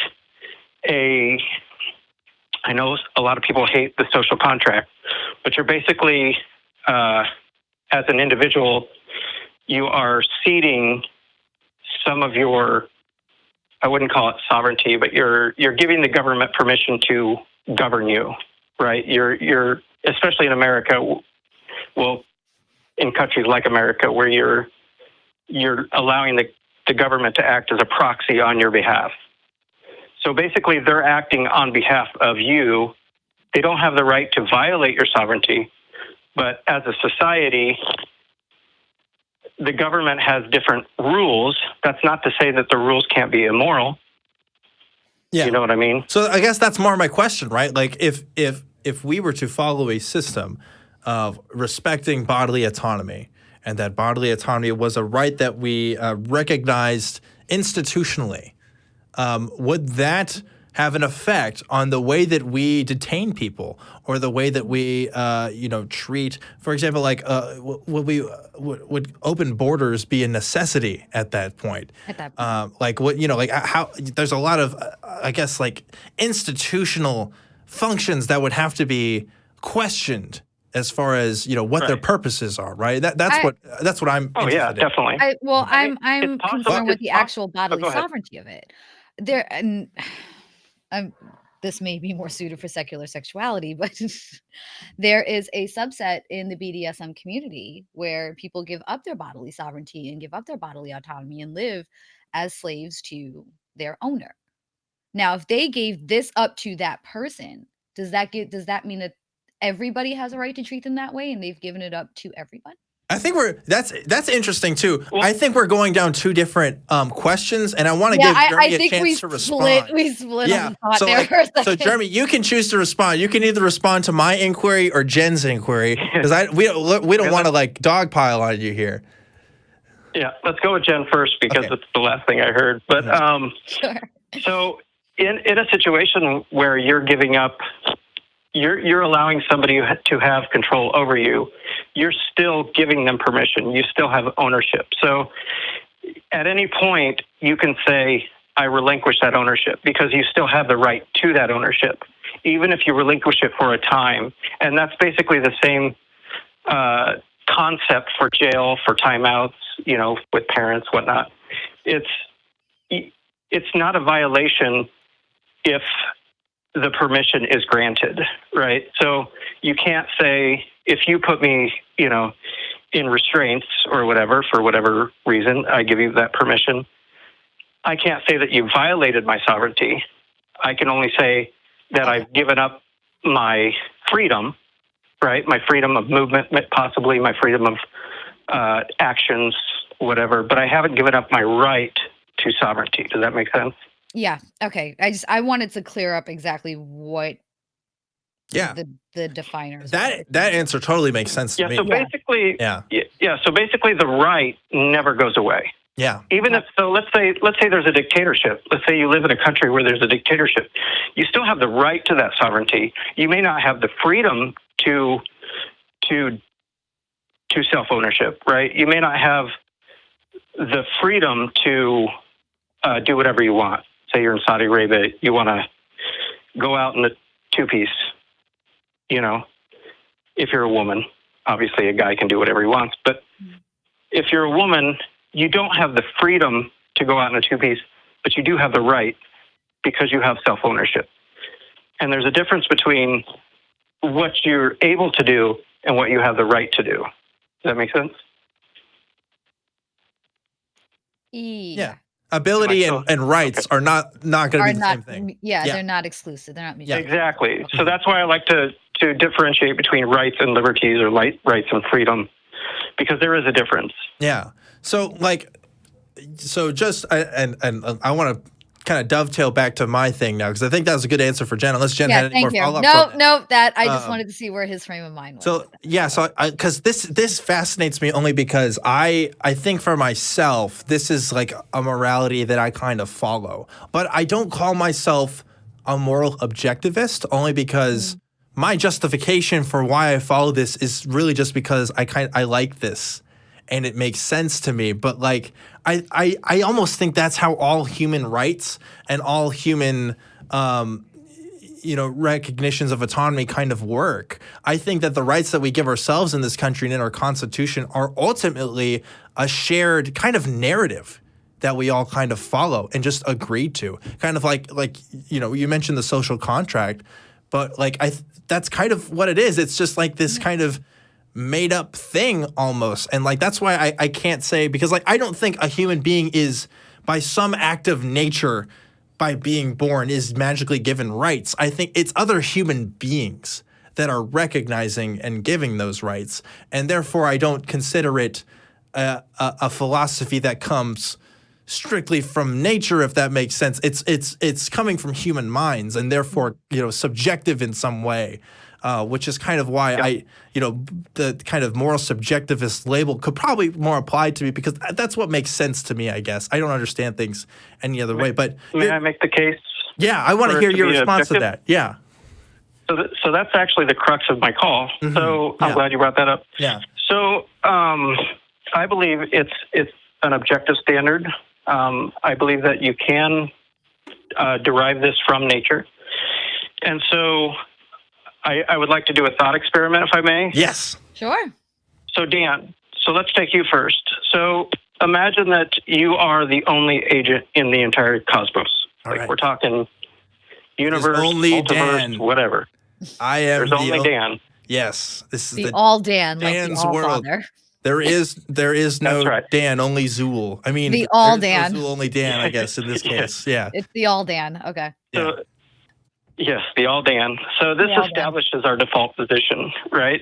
This establishes this is our baseline. There's nothing to interfere with anything, your freedom of movement, your freedom of ownership, whatever. So at this moment, you have absolute bodily sovereignty. You have absolute ownership of your body. And it's not just that there's nothing to get in your way. You just naturally have that sovereignty. Yeah, because there's at no the other default humans position. that can tell me what to do. Right. Yeah.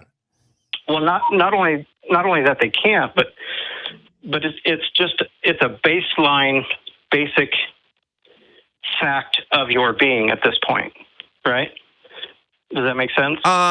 So when you say baseline fact, I mean, I guess like it's like, are you saying it's a natural fact? Like, yeah, I guess so. I guess because Sure. Yeah. yeah, okay. I think I get what you're saying. Yeah, I'll agree with that. And I believe because we've eliminated kind of like an experiment where you're eliminating biases and whatnot. This is your default position. We've established the default, right? So, if that makes sense. So let's take you away, Dan, and let's put Jen in your spot, right? All right. Okay. Hey, Jen, So we welcome to could Dan's say- world. This is my place. It's Well, pretty no, cool. now it's Jen's world. Oh, That's my Yeah, world. Dan's world's gone. oh, It's shit. always so we're just Ah. living in the reality that's in my head every day. Okay, now we're actually Yeah, Oh, exactly. Jesus. A very solipsistic That's kind of Yes. scary. reality. I don't want to know what goes So- on in Jen's head all day. Anyway, continue. neither do I. So that default position that we established for you, Dan, we can now establish for Jen Okay. with the same arguments, whatnot. So this is your default position. So now we can add Dan back into the equation, right? So now there's the two of you in this universe. Okay. It would be up to Dan. The default position hasn't changed, right? The default is the default. So it would be Dan's job to make his case why he should be able to remove your sovereignty. Does that make sense? The burden now falls upon Dan to do that. If I exist in Jen's world, you're saying? Is this the fight you want to pick, Dan? I'm just saying, now in this universe, I'm saying if we add you back in, Dan, does Jen's default position ever change? Well, it can't because that's the default position, right? You still have your default position. She still has her default position. And so now there's two of you living in this world. In order for you or for Jen to remove the sovereignty of somebody else or even make a case that you don't have it, they would have to show some sort of evidence. They would have to make some sort of compelling case. I believe it would have to be empirical or based on, facts and Okay. reason. See, that's why. And so, If you go ahead, and then I want to say something too. Go ahead. yeah, so the default hasn't changed. The situation hasn't changed. You both have your bodily sovereignty. You both have the right to your bodily sovereignty, right? So then if we add back in all of humanity that is currently living today, you could see that the default position for each individual human doesn't change, right?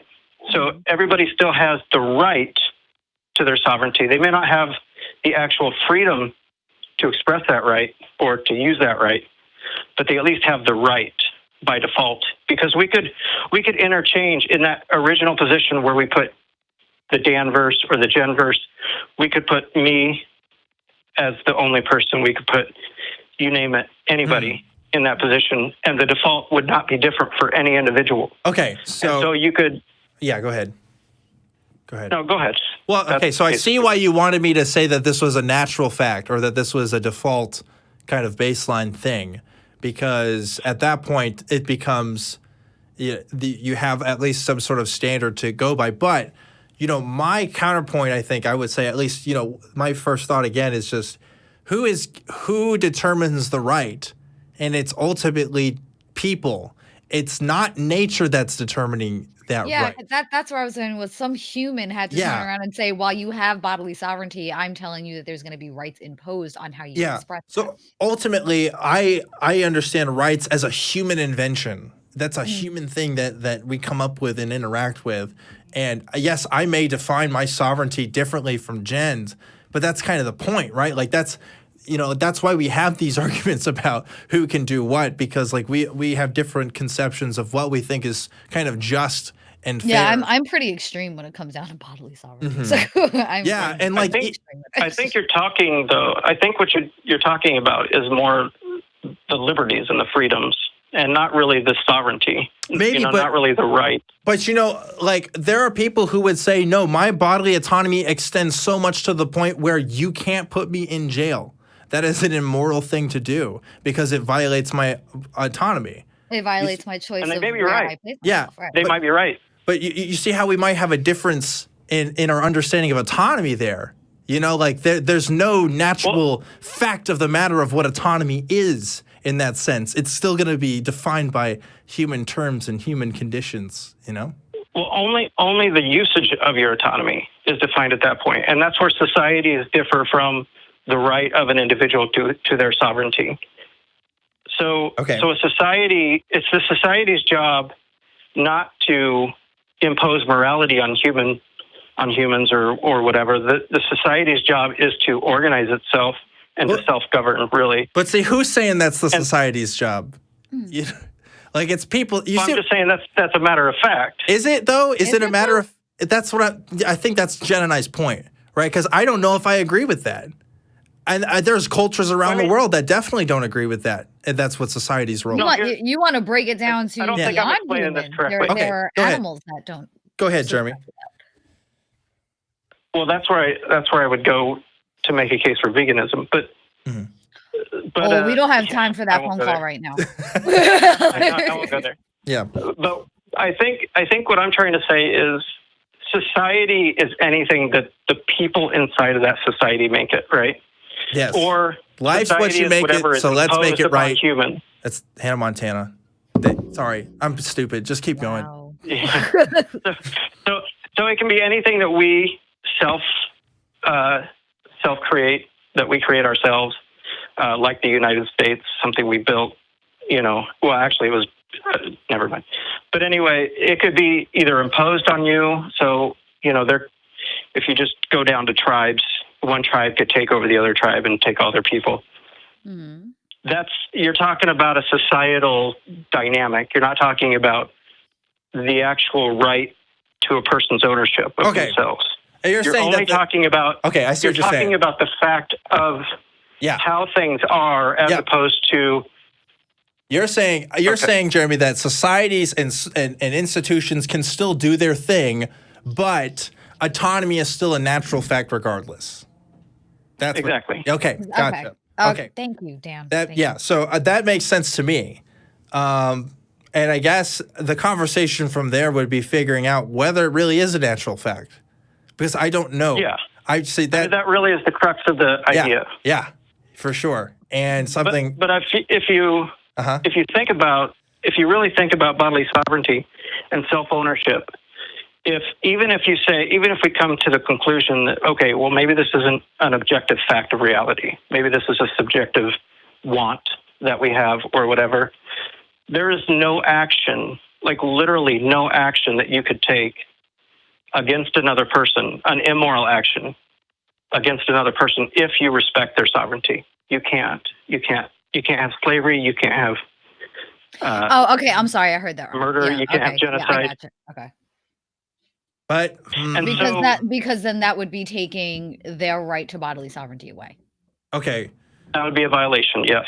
And the definition I like to use for immorality anyway is the violation of bodily sovereignty. So to me, it fits perfectly. I think you can harm people without necessarily directly doing anything about their bodily autonomy. But then that begs the question: does bodily autonomy also include thought, emotion, because they are things created by the body? So does that also fall under bodily sovereignty? Are you saying do you own your thoughts? Your thoughts, your emotions, does that fall under your sovereignty? I would think so. Okay. I guess I was thinking like, I mean, I'm not sure because your emotions aren't really tangible, so it's kind of, I don't know. But are you asking? Because nobody can own your emotions. They might be able to influence your emotions, but they can't own your emotions. mm-hmm. Like I could not feed a baby, and that's going to harm them. The act of me not feeding them, or because they can't fend for themselves. Obviously, I have to be able to intervene. Other people have to intervene in the help of other people. And we could say the same thing for people who don't have access to water or food or places. And the act of me keeping things, well, I guess maybe if I'm saying that I own these things and I can't let anybody else have it, maybe that falls under I have a violation flip side of to that autonomy. question. I don't know. Well, I have a flip side to that question. Yeah, let's let Jeremy answer first. Yeah. So you're right, mm-hmm. and this is one thing that I ran into is what if you're in your yard and your next door neighbor has a pool mm-hmm. and you notice that their baby somehow got up in there and the mother's not paying attention and you're seeing the baby drown. Is this an immoral action or not? Would it be immoral for you to ignore the baby and let it drown? Mm-hmm. Right? Would it be? This is a valid question. Yeah. You're not violating that baby's sovereignty per se. Like it's not a direct violation. So this is why I say this is where my language. I chose it purposely. That it's a filter. It's not a complete system of morality. So you need something else. It's not complete, mm-hmm. and I fully admit that. Okay. So let's say your moral ethic is minimize harm, right? Mm-hmm. So you can filter, is this ethic a moral system? Or at least, I don't know if you can say it's a moral system, but you can say, is it an immoral system? It answers that question, mm-hmm. at least. And so you can say, by minimizing harm, you are, as long as you're not violating somebody's bodily autonomy, you're not in violation of this filter, right? Yeah. And so the ethic of minimizing harm, if this is your greater moral system, then you would be the person sitting in their backyard watching the baby drown. You would be under obligation to go save that baby, or at least alert the mother. Yes, do what you can. Yeah, right? I think it's a great filter. I think and it works out for me. No, it is a great filter, and that was along the lines of my questions. I have a son. I have an 8-year-old. Mm-hmm. And let's say that he decided he wanted to brand himself with Peppa Pig on his freaking arm. And this is what he chooses to do with his body at 8. Mm-hmm. If I stop him from putting the metal on the stove and burning it into his arm, is that violating his bodily sovereignty? Right. Is that a violation? Do you consider that a violation? I don't consider that a violation because I consider the duties of a parent to teach the child how to respect their body, how to respect their own sovereignty and their own autonomy. Right? Mm-hmm. And so then at what age does full bodily sovereignty kick in? Yeah, that's a you always have the right to it. But where is it a violation? I would say that's the better question, or that's the more relevant question. If I have a yard, go ahead. Go ahead. I was just gonna make it. Well, I was gonna. Yeah, go. You go ahead. I was just gonna say, if a parent is doing something that they are willfully going against that person's sovereignty, then that would be a violation, right? So if you're, for example, spanking, this is a highly controversial subject sometimes, especially in Iowa, especially more conservative places. Oh, it's controversial within the atheist community too. Yeah. So spanking, is it a violation or not? Well, is the parent seeking revenge? Are they just doing it because they're angry? Or are they doing it to teach the child, they're trying to teach a lesson? And this we can extend to the God question with hell and all that. I kind of want to put a pin in that correction? spanking argument because there are other things tied into it, such as humiliation.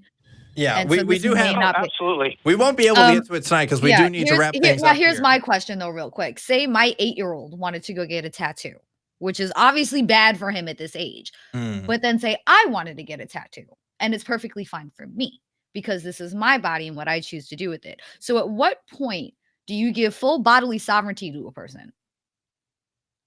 Well, I believe that's up to the parent. But then The child still has the right to that sovereignty, right? You're not violating their sovereignty by restricting their whims or their. But it would childish be wants. violating That's my fine. bodily sovereignty if somebody tried to stop me. Yes, So then wouldn't this because extend to humans? they're not across the board? your. So, yeah, they're not your parent per se, or even if your parents were to say, you're at some point we have to let adults be adults or whatnot. But wouldn't that be You kind of still akin to have- ownership? Wouldn't that be kind of akin to ownership for children and parents? Well, I view it similar to a government where as a parent, I don't believe you own your children. I believe you're a proxy for their well-being. You're a proxy for their future. And so as long as you're looking out for their future, as long as you have their self-interests,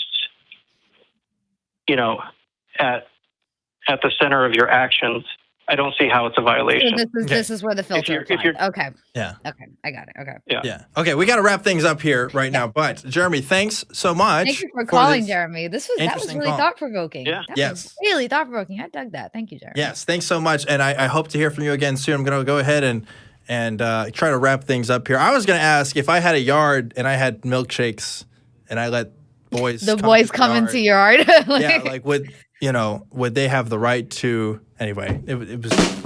Oh, there it goes. Oh, we have yes, soundboard they stuff found now. it. I've had this soundboard in front of me, And you haven't used it once and I tonight. haven't been because I don't know. I'm so used to not using it, I guess. I got stuff from my own quotes. I got stuff from other people and stuff. There's Bigfoot Jesus. Bigfoot Jesus is in there. I got like a bunch of. Get demonetized. That Vern does that one to me a lot. Vern, our sound guy, thinks that's. Why do I have a feeling that's going to be the Here's sound me for trying to all the time? Here's one. Where you at, Matt? Come at me. Trying to instigate altercations with Matt Dillahunty. I really like that one in particular. I don't know. It's really fun to be. But yeah, I have soundboards. I'm probably gonna use some of that stuff in the future. But what a fantastic episode.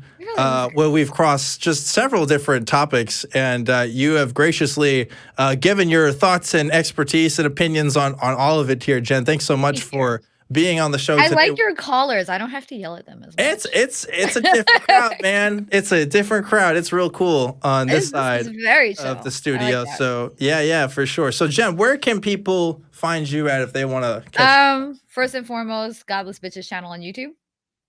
Yeah. That's where you find me, Jen and V, and the amazing show that we do. Yes.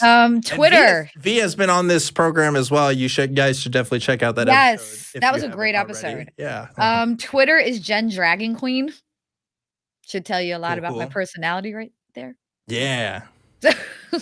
And once I get my channel up and running, I'll spam the studio with coffee mugs. Are you like a dragonborn? Is that what that means? Can you do Well, a Goose Road dog? I used to be blonde. This is the brown is fairly new. Oh.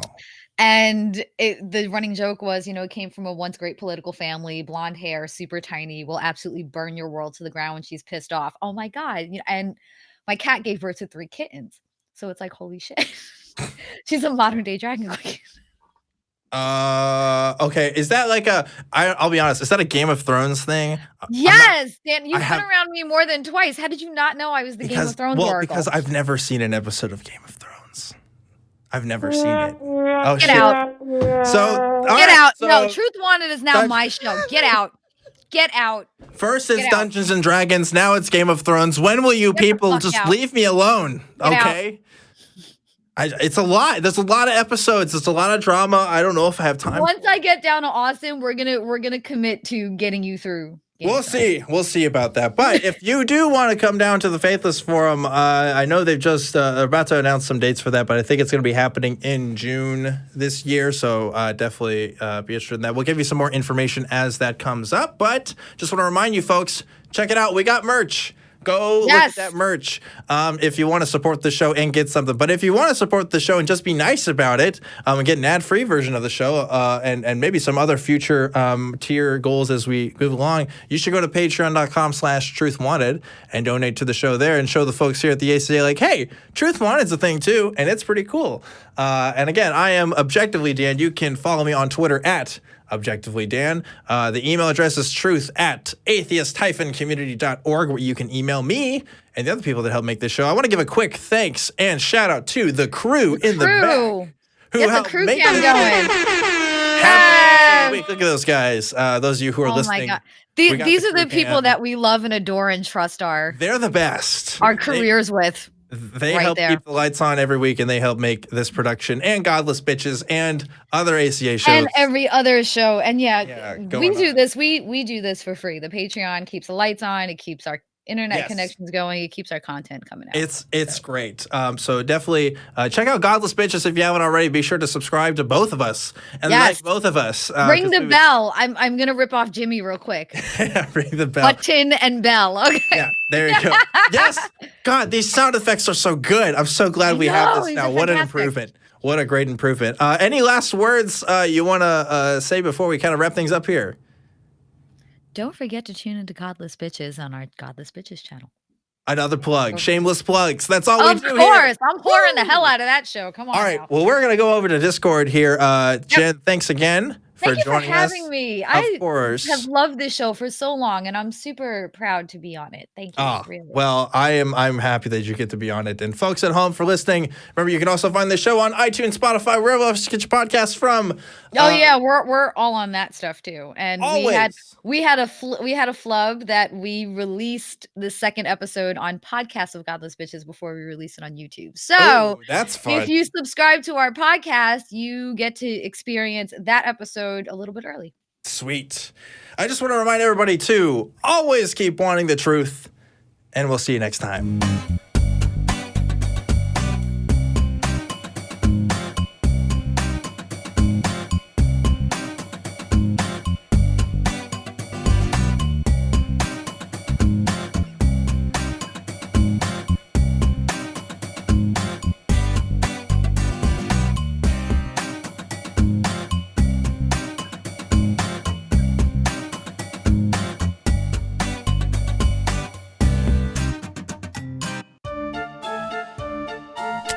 What are we doing, man?